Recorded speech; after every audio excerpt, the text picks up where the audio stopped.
Thanks, Will. So, increasing women's workforce participation has the potential to boost our economy by about $7 billion a year. That means other parents and moms just like me don't have to make that tough decision to choose between returning to the workforce or staying home to care for their children. Every dollar invested into childcare returns $2.50 back to our economy. That's good for families, it's good for our economy, and it's good for Ontario. That's because affordable, accessible childcare means getting an economy that's good for everyone. And with that, I'm very excited to introduce to you the leader of the Ontario Liberal Party, Stephen Del Duca, to discuss our plan to deliver care for every child in Ontario. So, Brandy, great to see you this morning, as I was saying a second ago, while still muted. My apologies about that. I'm delighted to be here with you all this morning, virtually in Parry Sound, Muskoka, to have the conversation that we're going to have regarding childcare, the kind of childcare that Ontario's hardworking families in every corner of this province, including in Parry Sound, Muskoka, so desperately need. And Brandy, I just have to say you are doing a phenomenal job as the Ontario Liberal Party candidate in Parry Sound, Muskoka. You're bringing dynamic energy and enthusiasm to our team, and I know that you're going to be a great MPP for that incredible community. So I've said this many times before. One of the most important jobs that I have as an opposition party leader is to hold Doug Ford to account for the decisions that he's making that are not taking Ontario in the right direction or helping us to navigate this brutal third wave of COVID. But one of the other really important responsibilities that I also have as someone who's running to be your next premier is to make sure that I'm also proposing ideas, not simply opposing, so that the people of Ontario have a clear understanding of what Ontario Liberals would be doing better and be doing differently if we're given the honor of governing this province after the next provincial election. And when I think about the struggles and the sacrifice that Ontario families have gone through since the start of this pandemic ordeal, it is my fervent belief that coming out of this pandemic, the people of Ontario will be looking for a roadmap for their future that stresses the building of security and stability, the ability to create resiliency right across our society and our economy, and also this notion of encouraging empathy so that we are truly looking out for one another. And I also think about the moms and dads across Ontario, again, who've struggled through this past year, many of whom have been forced to leave the workforce, moms in particular, because they haven't had the peace of mind.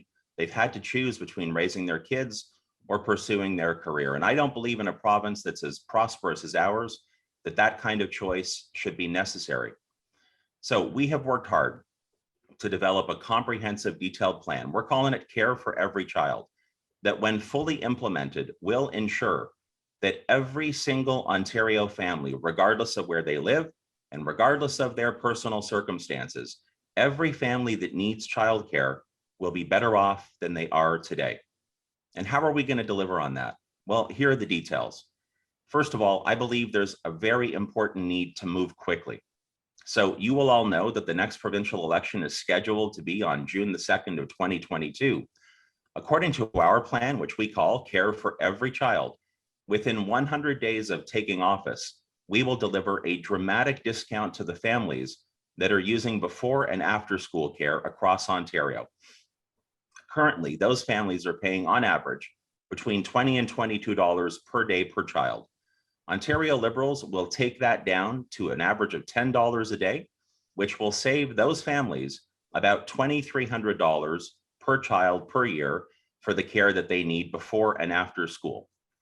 We also know that in order to deliver on a universal licensed childcare system, like the one that we are going to build together with you, that we will need literally thousands of new early childhood educators. We'll need to have those women and men in place to actually make our system run effectively and give our kids the very best start in life. Well, here's how we're going to do that. We're going to make sure that starting right away, we are recruiting and training the early childhood educators that we are going to need by, first of all, making their college tuition free so that we are encouraging more people who want to pursue this profession or this vocation to come into that stream. Secondly, We know that the early childhood educators that will be working in our system, the universal licensed childcare system we're going to build together with you, need to be able to support themselves. They need to be able to earn a living wage and have the right kind of benefits and the total compensation that helps them support themselves, their families, their community. And so our plan, Care for Every Child, will guarantee that early childhood educators who are working in our universal licensed childcare system will earn the same as their counterparts who are currently working in full day kindergarten. That peace of mind for those early childhood educators, I believe, will mean that more will want to pursue what we know is their life's passion, working closely with kids who deserve the very best start in life.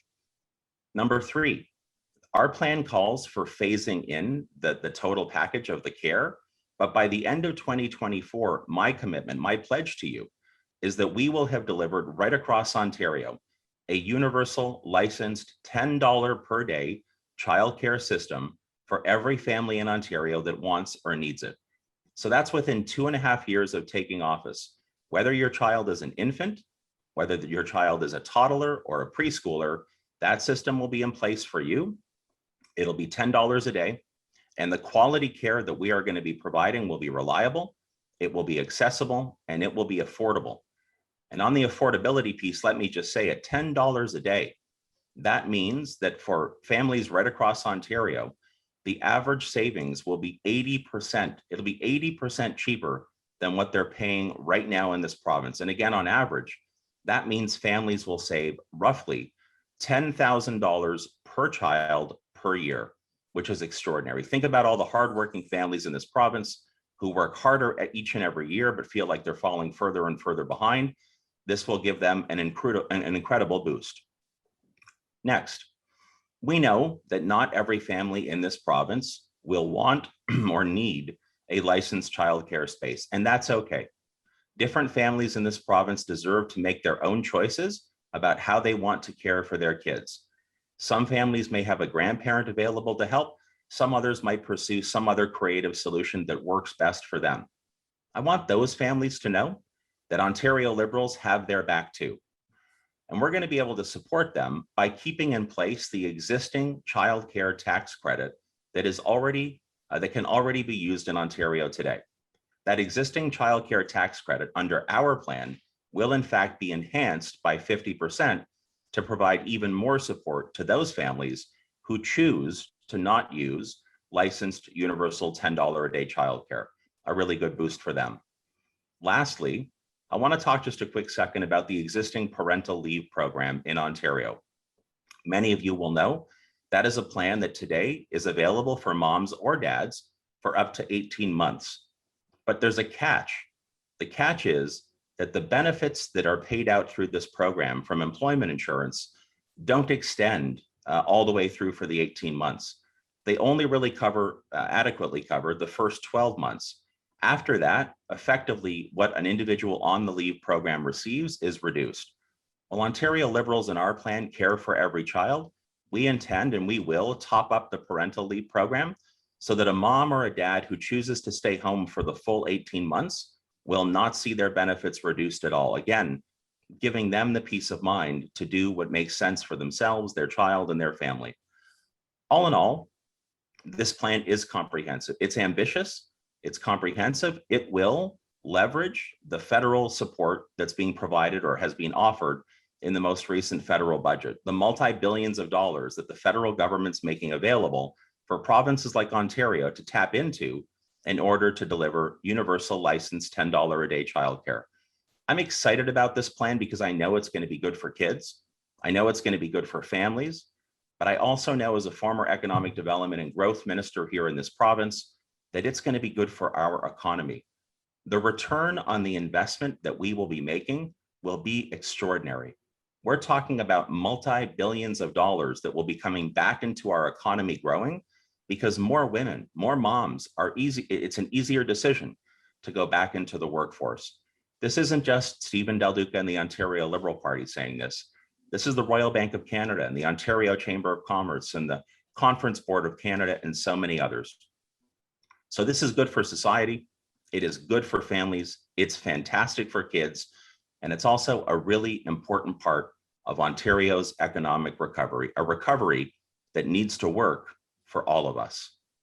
With that, I'd be happy to take any questions you might have. Okay, just a reminder to everybody, if you have any questions, please write to the chat with your full name and outlet name. And the first question is Steve Bacon from TVO. Good morning again, Stephen. Good morning, Steve. Dare I turn my video on? I'm not as well dressed today, so perhaps they're not going to let me turn my video on, which probably makes sense. My question is, what's the total cost of the Ontario Treasury of your end of the program? So by our estimates, it would be a $1 billion contribution from Ontario. Again, leveraging what we expect will be about 3.2 billion from the feds. So 1 billion from Ontario, about 3.2 billion from the feds. Does that include the free tuition for people who want to get into that work? It includes the top up for the parental leave program, the free tuition. It includes the discount to the before and after school care, and the topping up of the existing tax credit. And how will you fund that? Well, look, we're going to get, over the next number of months, we're going to have an opportunity to release our entire platform, which will include costing details. So stay tuned for that. I will just say, though, as Brandy mentioned in her introductory remarks, we know from tons of different studies that are out there that every single dollar you invest in a universal licensed childcare system returns $2.50 to the economy, to the people of Ontario, which will, of course, in turn, will help the Treasury. But stay tuned for more details around the costing of our platform as we get closer to the election. Thank you. Thank you. All right, next question is Sarah Cook from the Parry Sound North Star.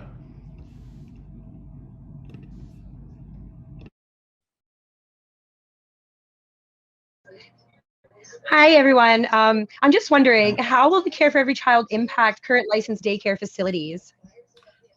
It won't impact them at all in terms of them being able to continue to provide the care that they do. That's the quality care, assuming that they're licensed. What it will mean is that the parents or the families using that service will see a reduction down to $10 per day, regardless of the age of the child. So you might know that there are different categories for different age children right now with different price points depending on the age of the child. Ours will be an across the board $10 a day universal licensed childcare system. So if you're operating in Parry Sound Muskoka today and you're charging parents a certain amount, which of course you're entitled to do for the service you're providing, after our plan is fully implemented, that will be $10 per day for the family, and our system will make sure that the operator is kept whole. Follow-up?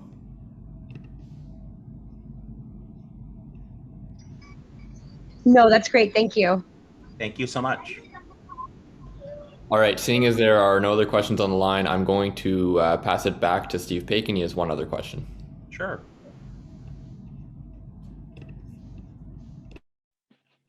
I always need permission from Will to unmute, which is why it takes so long. Okay, I have a question for Brandy. Brandy, you're running, or you're attempting to get elected in one of the safest conservative seats in the province. So how come you're running?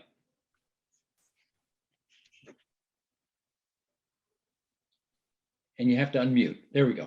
There we go. Thank you for that. So I'm originally from the riding. I'm well aware of the nature of the way the folks typically vote up there. I will say I'm running because I want to make sure that we have a government that strives to improve public education and actually values our public healthcare system and will fight to protect our environment. One thing that I'm very passionate about is our public education system, because our schools deserve adequate funding, teachers deserve fair compensation, and the resources they need to improve student standardized test scores. We need a government that will make evidence-based decisions and one that will also value our healthcare system. I want to make sure that we have a government that will be focused on delivering care on the healthcare needs of Ontarians for years to come. And I will say specifically for Parry Sound Muskoka, we've seen a huge influx of folks moving north. And I know that our healthcare systems were at the seams before that happened. So I want to make sure that I'm the voice for our community to make sure that we get what our community needs in the healthcare sector. And lastly, well, one of many other reasons is that I want to see our environment protected. A greener tomorrow depends on bold actions today. That's decision-making related to climate action needs to be nonpartisan and science-based. I love Perry Muskoka. I am from Kearney, Ontario, which is the biggest little town, and it is beautiful. The whole riding is beautiful, and I want to make sure that that environment is there for generations to come. I want my kids to be able to enjoy it, and I want their kids to be able to enjoy it. And most of all, I know that I can be a strong advocate for our riding at Queen's Park. And follow up, Brandy, how old are your kids? 3 and, oh geez, just over 1.5. How's the last 14 months been for you? Oh my goodness. It's been a challenge, but you know what? I am lucky to have that extra time with them, but it certainly is challenging on a daily basis. Has the 3-year-old done online learning? I do language learning for her, but that's implemented by myself. Gotcha. Thank you. All right, I don't see any other questions on the line. Thank you. Thanks, everyone. Take care.